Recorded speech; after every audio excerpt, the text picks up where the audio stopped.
আকাশবাণী আগরতলা। স্থানীয় সংবাদ পড়ছি লক্ষণ কুমার ঘটক। এখনকার বিশেষ বিশেষ খবর হলো, কেন্দ্রীয় প্রতিমন্ত্রী বিএল ভার্মা আজ দক্ষিণ জেলার বিলোনিয়া মহকুমার ভারতচন্দ্রনগর ব্লক এলাকার নতুননগর অঙ্গনওয়াড়ি কেন্দ্র পরিদর্শন করেছেন। প্রদেশে বিজেপির উদ্যোগে আজ রবীন্দ্র শতবার্ষিকী ভবনে রাজ্যভিত্তিক ওয়াকফ সংশোধনী জনজাগরণ অভিযানের উপর এক কর্মশালা অনুষ্ঠিত হয়। আগামীকাল গুড ফ্রাইডে রাজ্যের বিভিন্ন গির্জায় ধর্মীয় ভাবাবেগের মধ্য দিয়ে দিনটি পালন করা হবে। কেন্দ্রীয় স্বরাষ্ট্রমন্ত্রী অমিত শাহ আজ পুনরায় বলেছেন, 2026 সালের 31 মার্চের মধ্যে দেশ থেকে নকশালবাদ সম্পূর্ণরূপে নির্মূল করা হবে।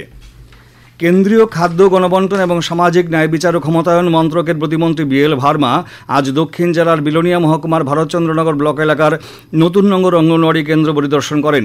পরিদর্শনকালে দক্ষিণ জেলার জেলাশাসক মোহাম্মদ সাজ্জাদ বি, সমাজ কল্যাণ ও সমাজশিক্ষা দপ্তরের অধিকর্তা তপন চন্দ্র দাস প্রমুখ উপস্থিত ছিলেন। কেন্দ্রীয় মন্ত্রী অঙ্গনওয়াড়ি কর্মী, সহায়িকা, ছাত্রছাত্রী, অভিভাবকদের সঙ্গে মত বিনিময় করেন এবং 2 জন গর্ভবতী মহিলাকে পোষণ কিট, ফল, পুষ্টিকর খাদ্য তুলে দেন।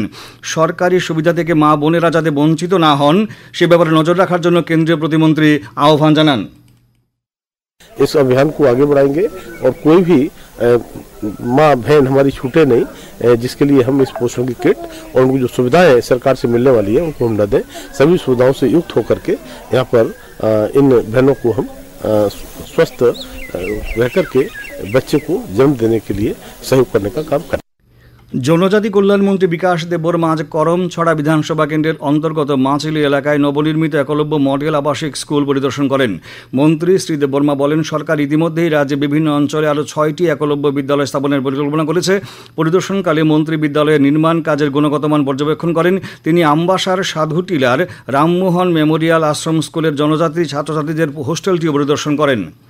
প্রদেশ বিজেপির উদ্যোগে আজ রবীন্দ্র শতবার্ষিকী ভবনে রাজ্যভিত্তিক ওয়াকফ সংশোধনী জনজাগরণ অভিযানের উপর এক কর্মশালা অনুষ্ঠিত হয়।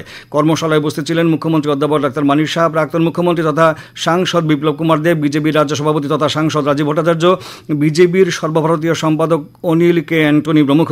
মুখ্যমন্ত্রী বলেন, 1995 সালে তৈরি ওয়াকফ আইনের দুর্বলতার জন্য পিছিয়ে পড়া জনগোষ্ঠীর গরিব মুসলমানরা ক্ষতিগ্রস্ত হয়েছে। একই সাথে 40 নম্বর ধারা অপব্যবহার করে বিভিন্ন জায়গা জবরদখল সহ আরও অসংখ্য দুর্নীতি অভিযোগের নিষ্পত্তি করার লক্ষ্যেই পাশ হয়েছে ওয়াকফ সংশোধনী আইন 2025। সাংসদ বিপ্লব কুমার দেব বলেন, এই আইন গরিব মুসলিমদের জন্য লাভজনক হবে। বিজেপি রাজ্য সভাপতি তথা সাংসদ রাজীব ভট্টাচার্য বলেন, এই আইন কল্যাণকর হিসেবেই প্রমাণিত হবে। প্রাক্তন মুখ্যমন্ত্রী মানিক সরকার আজ রবীন্দ্র শতবার্ষিকী ভবনে ত্রিপুরা দর্পণের নির্বাচিত আর্কাইভ সংকলন গ্রন্থের আবরণ উন্মোচন করেন। অনুষ্ঠানে উপস্থিত ছিলেন বিশিষ্ট সাংবাদিক সত্যব্রত চক্রবর্তী, শ্রুতরঞ্জন খিসা প্রমুখ। রাজ্যের বাইরে থাকার কারণে অনুষ্ঠানে উপস্থিত থাকতে না পারলেও মুখ্যমন্ত্রী অধ্যাপক ডাক্তার মানিক সাহা তার লিখিত ভাষণে জানান, আগামী দিনে এই সংকলন একটি ঐতিহাসিক দুর্লভ দলিল হিসেবে লিপিবদ্ধ হয়ে থাকবে। ত্রিপুরা রাজ্যের সাথে 6 আসাম রাইফেলসের ঐতিহাসিক সম্পর্কের স্মরণে ব্যাটালিয়নটি ত্রিপুরা রাজবংশের সদস্য প্রদ্যুৎ বিক্রম মাণিক্য দেববর্মাকে 200 বছরের পুরনো বার্মিজ ঘণ্টার একটি রেপ্লিকা উপহার দিয়েছে। এই বিষয়ে মেঘধন দেবের একটি প্রতিবেদন।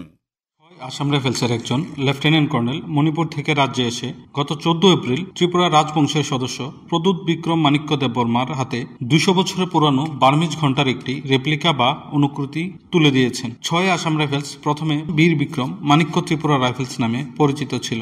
এটি স্বাধীনতার আগে ত্রিপুরার রাজ্য বাহিনী ছিল। প্রথম বিবিএম ত্রিপুরা রাইফেলস দ্বিতীয় বিশ্বযুদ্ধে জাপানিদের বিরুদ্ধে লড়াই করেছিল এবং 2টি সম্মান আরাকান 1 এবং 2 দিয়ে ভূষিত হয়েছিল। ব্যাটালিয়নের বীরত্বের প্রতি শ্রদ্ধা জানিয়ে ত্রিপুরার রাজার হাতে তুলে দেওয়ার জন্য বার্মার উতানু উপজাতির প্রধান প্রথম বিবিএম ত্রিপুরা রাইফেলসের জামাদার মাহের সিং থাপাকে ব্রোঞ্জে খোদাই করা একটি ঘণ্টা উপহার দিয়েছিলেন। ভারতের স্বাধীনতার পর 1950 সালে রাজ্য বাহিনীকে 6 আসাম রাইফেলস হিসাবে পুনঃপ্রতিষ্ঠিত করা হয়। মহারানী কাঞ্চন প্রভা দেবী তখন এই অসাধারণ সংযোগের স্মৃতি স্মরণে বার্মিজ ঘণ্টা দিয়ে ব্যাটালিয়নটি প্রবর্তন করেন। মূল ঘণ্টাটি শিলংয়ের আসাম রাইফেলস মহানির্দেশকের জাদুঘরে রাখা হয়েছে। সংবাদ কক্ষ থেকে আমি মেঘধন দেব, আকাশবাণী আগরতলা। পর্যটন মন্ত্রী সুশান্ত চৌধুরী আজ জিরানিয়ার কলাবাগানে তৃপ্তি মহিলা ক্লাস্টার বহুমুখী সমবায় সমিতির নতুন কার্যালয়ের উদ্বোধন করেন। অনুষ্ঠানে শ্রী চৌধুরী জানান, প্রধানমন্ত্রী নরেন্দ্র মোদীর সহকার সে সমৃদ্ধির দৃষ্টিভঙ্গিকে আরও জোরদার করতে রাজ্য সরকার বেশ কয়েকটি পদক্ষেপ গ্রহণ করেছে। তিনি জানান, এই বহুমুখী সমবায় সমিতির স্বসহায়ক দলের দিদিদের লাখপতি দিদি, সুখী দিদি ও স্বাবলম্বী করে তুলতে বিশেষ ভূমিকা পালন করবে।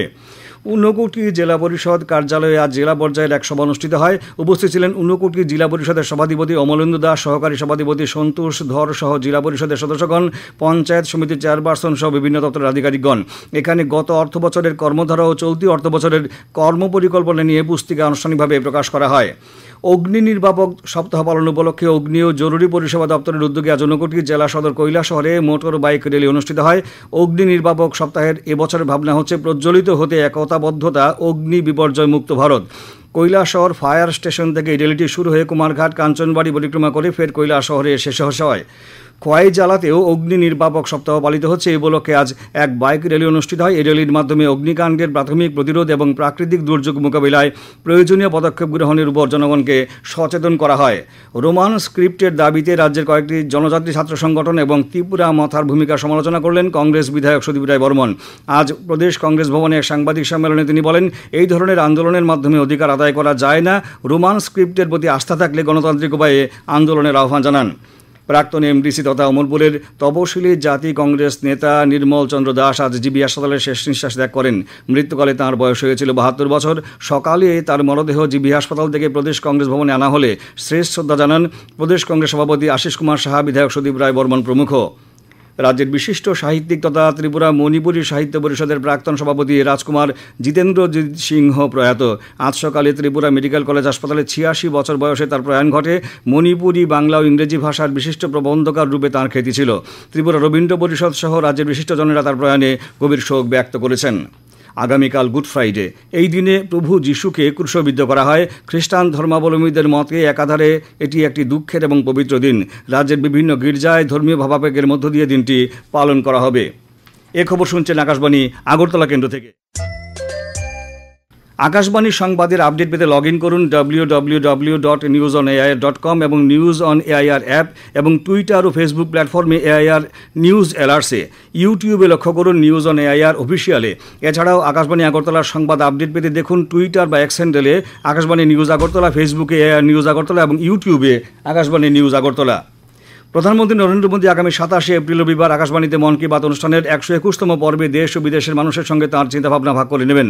জনগণ এই অনুষ্ঠানের জন্য তাদের মতামত এবং পরামর্শ 1800117800 টোল ফ্রি নম্বরের মাধ্যমে পাঠাতে পারবেন।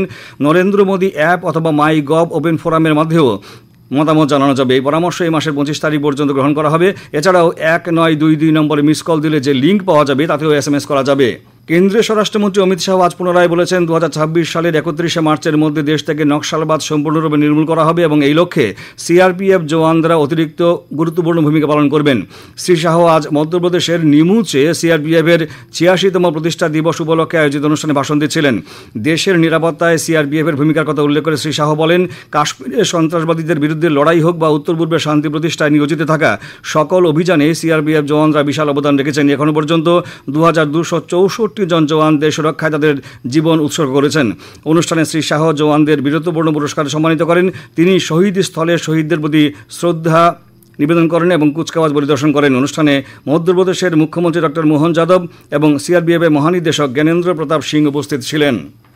আগামীকাল সকাল 8:30 পর্যন্ত রাজ্যের পশ্চিম এবং সিপাহীজলা জেলায় বিক্ষিপ্তভাবে বজ্রবিদ্যুৎ সহ ভারী বর্ষণের সঙ্গে ঘন্টায় 40 থেকে 50 কিলোমিটার বেগে ঝোড়ো হাওয়া বয়ে যাওয়ার সতর্কতা জারি করেছে আবহাওয়া দপ্তর। খোয়াই, ধলাই, ঊনকোটি এবং উত্তর জেলায় বিক্ষিপ্তভাবে ভারী বর্ষণের সতর্কতা জারি করা হয়েছে। এছাড়া দক্ষিণ, উত্তর, খোয়াই, ঊনকোটি এবং গোমতী জেলায়ও বিক্ষিপ্তভাবে 30 থেকে 40 কিলোমিটার বেগে ঝোড়ো হাওয়া বয়ে যাওয়ার সতর্কতা জারি করা হয়েছে। আজ সকাল 8:30 থেকে বিকাল 2:30 পর্যন্ত আগরতলা বিমানবন্দর এলাকায় বৃষ্টি হয়েছে 12.4 মিলিমিটার। আগামীকাল তাপমাত্রা সর্বোচ্চ 30 ডিগ্রি সেলসিয়াস এবং সর্বনিম্ন 21 ডিগ্রি সেলসিয়াসের কাছাকাছি থাকতে পারে। আজ দিনের সর্বোচ্চ তাপমাত্রা ছিল 31 ডিগ্রি সেলসিয়াস এবং সর্বনিম্ন 21.6 ডিগ্রি সেলসিয়াস। রাজ্যভিত্তিক অনূর্ধ্ব 15 বছরের ক্রিকেটের 6টি ম্যাচের মধ্যে আজ 2টি অনুষ্ঠিত হয়, বাকি 4টি ম্যাচ বৃষ্টিতে পরিত্যক্ত হয়। কৈলাসহরের অনুষ্ঠিত খেলায় কমলপুর 7 উইকেটে ধর্মনগরকে পরাজিত করে। ধর্মনগরে অনুষ্ঠিত তেলিয়ামুড়া ও লংতাইলে ভ্যালির মধ্যে খেলাটি টাই হয়। এছাড়া তেলিয়ামুড়ার মাঠে কাঞ্চনপুর বনাম আমবাসা, বিশালগড়ের মাঠে খোয়াই বনাম সদরবি, শান্তির বাজারের মাঠে বিলোনিয়া বনাম সাবরুম এবং সাবরুমের মাঠে শান্তির বাজার বনাম অমরপুরের খেলাগুলি বৃষ্টিতে পরিত্যক্ত হয়েছে। শেষ করার আগে বিশেষ খবরগুলো আরেকবার পড়ছি। কেন্দ্রীয় প্রতিমন্ত্রী বিএল ভার্মা আজ দক্ষিণ জেলার বিলোনিয়া মহকুমার ভারতচন্দ্রনগর ব্লক এলাকার নতুন নগর অঙ্গনওয়াড়ি কেন্দ্র পরিদর্শন করেছেন। প্রদেশ বিজেপির উদ্যোগে আজ রবীন্দ্র শতবার্ষিকী ভবনে রাজ্যভিত্তিক ওয়াকফ সংশোধনী জনজাগরণ অভিযানের উপর এক কর্মশালা অনুষ্ঠিত হয়। আগামীকাল গুড ফ্রাইডে রাজ্যের বিভিন্ন গির্জায় ধর্মীয় ভাবাবেগের মধ্য দিয়ে দিনটি পালন করা হবে। কেন্দ্রীয় স্বরাষ্ট্রমন্ত্রী অমিত শাহ আজ পুনরায় বলেছেন 2026 সালের 31শে মার্চের মধ্যে দেশ থেকে নকশালবাদ সম্পূর্ণরূপে নির্মূল করা হবে। আজ স্থানীয় সংবাদ আজকের মতো এখানেই শেষ হলো। পরবর্তী বাংলা স্থানীয় সংবাদ প্রচারিত হবে আগামীকাল সকাল 7টা বেজে 35 মিনিটে।